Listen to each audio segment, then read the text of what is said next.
Hello everyone, how are you? Today we will solve class 5th English worksheet topic Day by day I float my paper boat। आज हम class 5th English की worksheet solve करेंगे। Lesson day by day I float my paper boat. Children, day by day I float my paper boat is a poem. Hindi में इसका अर्थ होता है दिन प्रतिदिन मैं अपनी कागज़ की नावें बहाता हूँ। बच्चों, यह पोयम एक बच्चे के बारे में है जो कि दिन प्रतिदिन बहती धारा में अपनी कागज़ की नावें बहाता है। वह बड़े बड़े काले अक्षरों में उन पर अपना व अपने गांव का नाम लिखता है जहां पर वो रहता है। वह आशा करता है कि किसी अनोखे देश में किसी को वे नावें मिल जाएंगी और उनको पता लग जाएगा कि वह कौन है। वह बच्चा अपनी छोटी छोटी नावों में अपने बगीचे के शिउली के फूल लाकर भर देता है और आशा करता है कि प्रभात के ये फूल रात्रि में किसी देश में सुरक्षित पहुंच जाएंगे। बच्चों, यदि आपने यह पोयम अभी तक नहीं पढ़ी है तो इसे एक बार ज़रूर पढ़ें। तो चलिए पोयम पढ़ते हैं। Do you like to float paper boats? क्या आपको कागज़ की नावें तैराना अच्छा लगता है? Listen to the poem given below. नीचे दी गई कविता को सुने। The name of the poem is day by day I float my paper boats. दिन प्रतिदिन मैं अपनी कागज़ की नावें तैराता हूँ। Day by day I float my paper boats one by one down the running stream. दिन प्रतिदिन मैं कागज़ की नावें एक एक करके बहती धारा में तैराता हूँ। In big letters I write my name on them and the name of the village where I live. मैं उन पर बड़े बड़े काले अक्षरों में अपना नाम और उस गांव का नाम लिखता हूँ जहाँ मैं रहता हूँ। I hope that someone in some strange land will find them and know who I am. मुझे आशा है किसी अनोखे देश में किसी को वे नावें मिल जाएंगी और वह जान जाएगा मैं कौन हूँ। I load my little boats with shiuli flowers from our garden and hope that these blooms of the dawn will be carried safely to land in the night. मैं अपनी नन्ही नावों में अपने बाग से शिउली के फूल लाकर भर देता हूँ और मुझे आशा है कि प्रभात के ये फूल रात्रि में किसी देश में सुरक्षित पहुंच जाएंगे। Children, this poem is written by Rabindranath Tagore. बच्चों, यह कविता रविंद्रनाथ टैगोर ने लिखी है। तो चलिए वर्कशीट सॉल्व करते हैं। पोएम पढ़ने के बाद चलिए अब हम वर्कशीट सॉल्व करते हैं। Question 1, give differences between older means of communication and modern means of communications. यहाँ पर आपको पुराने समय के संचार के साधन और नए आधुनिक संचार के साधनों के बीच का अंतर लिखना है। यहाँ पर एक टेबल दी हुई है जिसमें फर्स्ट कॉलम में बेसिस, सेकंड में ओल्डर मीन्स ऑफ कम्युनिकेशन और थर्ड में मॉडर्न मीन्स ऑफ कम्युनिकेशन लिखने हैं। First, speed of sending messages. तो यहाँ हम लिखेंगे ओल्डर मीन्स ऑफ कम्युनिकेशन में स्पीड वेरी स्लो और मॉडर्न मीन्स ऑफ कम्युनिकेशन में very fast. Second, ease of use. तो ओल्डर मीन्स ऑफ कम्युनिकेशन में लिखेंगे डिफ़िकल्ट और मॉडर्न मीन्स ऑफ कम्युनिकेशन में लिखेंगे easy. Third, technology used. Older means of communication में लिखेंगे ओल्ड टेक्नोलॉजी। उस टाइम में पुराने तकनीकी का प्रयोग किया जाता था, जैसे कबूतर, संदेशवाहक जिसको हरकारा भी कहते हैं, इत्यादि का प्रयोग किया जाता था। और मॉडर्न मीन्स ऑफ कम्युनिकेशन में लिखेंगे लेटेस्ट टेक्नोलॉजी, जैसे आज की डेट में आपके पास email, WhatsApp, mobile phone, video call, बहुत सारी फैसिलिटीज़ हैं। Fourth, cost of a message. Cost of a message older means of communication में हाई, वेरी हाई, बहुत ज़्यादा होती थी, हर कोई इसका यूज़ नहीं कर पाता था। और मॉडर्न मीन्स ऑफ कम्युनिकेशन में cost of a message is low. इसका इस्तेमाल हर कोई कर पाता है लो कॉस्ट के कारण। चलिए नेक्स्ट क्वेश्चन करते हैं। Question 2.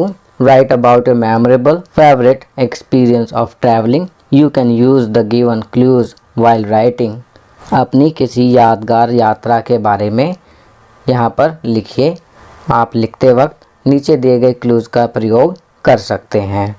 तो बच्चों, यहाँ पर आपको अपनी किसी भी मेमोरेबल या फेवरेट ट्रैवलिंग एक्सपीरियंस के बारे में लिखना है।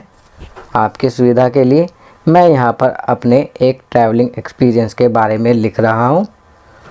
Last year I went to Agra with my family. It took us 5 hours to reach Agra by train.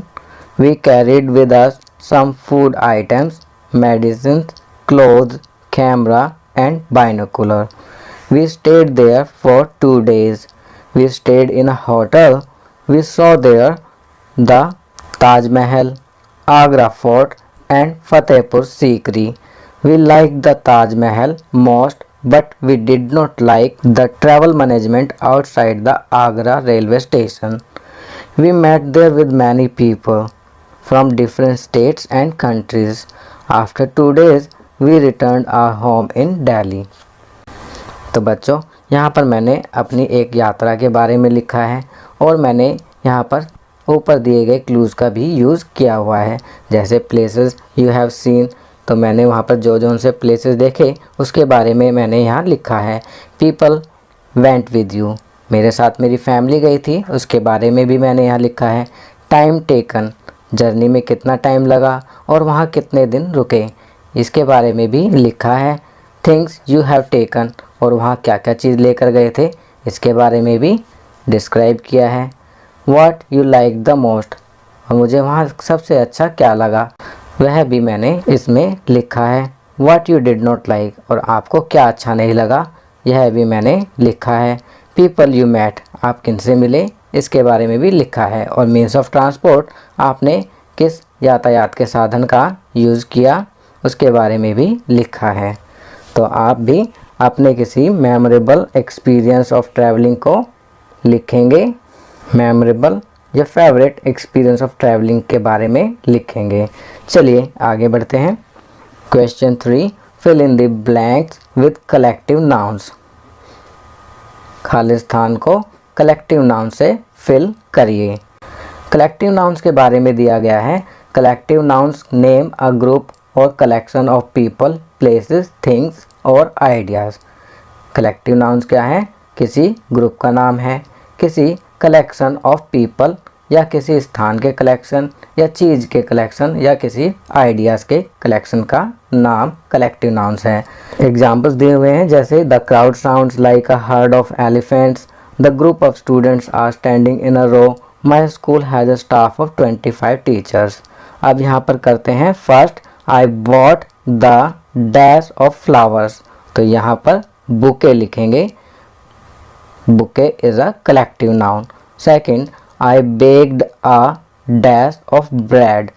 तो ब्रेड का जो एक पीस होता है उसको पीस नहीं बोलते हैं, लोफ बोलते हैं, तो यहाँ लोफ लिखेंगे because loaf is a collective noun. Third, the dash of soldiers marched in line. यहाँ आर्मी लिखेंगे, army of soldiers. Fourth, there is a dash of rice kept on the table. तो यहाँ हम बाउल लिखेंगे, bowl is a collective noun. Fifth, a dash of musician are performing on the stage. तो यहाँ हम लिखेंगे band, band is a collective noun.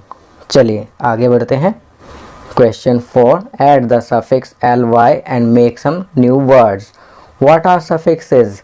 A suffix is a word ending. It is a group of letters you can add to the end of a root word. Walking, helpful, happily. Suffix दिया गया है किसी वाक्य के अंत में जुड़ने वाले शब्द को suffix कहते हैं। यह शब्द भी हो सकता है या ग्रुप ऑफ लेटर भी हो सकता है। एग्जाम्पल दिया हुआ है हैप्पी, हैप्पी में ly जोड़ा हैप्पीली बना। श्योर, श्योर में ly जोड़ा, श्योरली बना। फर्स्ट करते हैं, she shouted at me, bracket में एंग्री है तो ly जोड़ेंगे, बनेगा angrily. Second, soldiers fought with enemy dash, तो यहाँ ब्रेवली लिखेंगे।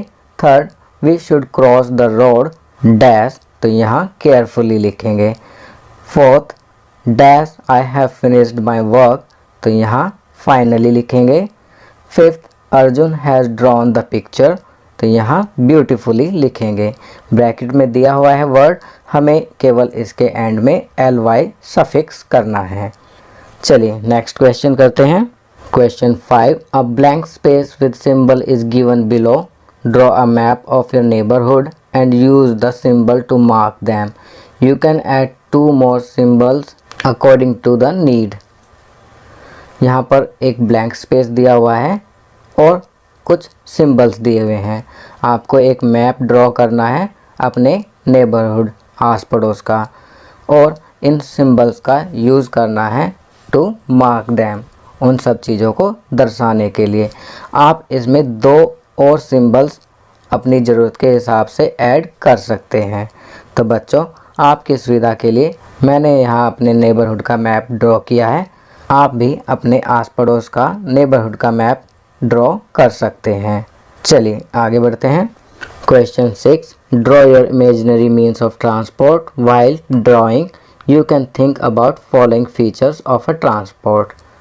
तो यहाँ पर आपको अपने इमेजिनरी मीन्स ऑफ ट्रांसपोर्ट को ड्रॉ करना है, और जब आप ड्रॉ कर रहे होंगे तो आपको नीचे दी गई चीज़ों को सोचना है, जैसे number of wheels, speed, cost of vehicle, seat, size, air, water, land, windows, fuel, number of passengers, tickets, इन सब चीज़ों के बारे में भी सोचना है। तो बच्चों, यहाँ पर आप अपनी पसंद का कोई भी एक इमेजिनरी मीन्स ऑफ ट्रांसपोर्ट बना सकते हैं। आपकी सुविधा के लिए मैंने यहाँ पर एक ट्राम बनाई है, जो मेरी इमेजिनरी मीन्स ऑफ ट्रांसपोर्ट है, जो कि एयर से चलेगी और जिसमें बहुत सारे व्हील्स होंगे, उसकी स्पीड भी बहुत तेज़ होगी और कॉस्ट ऑफ व्हीकल भी काफ़ी होगी। सीट उसमें बहुत सारी होंगी, उसका साइज़ बड़ा होगा, उसमें बहुत सारी विंडोज़ होंगी, और फ्यूल उसमें यूज़ होगा एयर, और नंबर ऑफ़ पैसेंजर्स, उसके अंदर बहुत सारे पैसेंजर्स बैठ सकेंगे, और टिकट, उसमें टिकट भी बहुत कम प्राइस का होगा। तो बच्चों, आप भी अपने किसी भी इमेजिनरी मीन्स ऑफ ट्रांसपोर्ट को यहाँ ड्रॉ कर सकते हैं। तो बच्चों, ये वर्कशीट यहाँ कंप्लीट होती है। अगर ये वीडियो आपको अच्छी लगी तो इसे लाइक एंड शेयर ज़रूर करें। अन्य विषयों पर बने हमारे लेटेस्ट वीडियोस को देखने के लिए चैनल को सब्सक्राइब करना ना भूलें, और देखते रहिए हमारा चैनल नॉलेज किंगडम।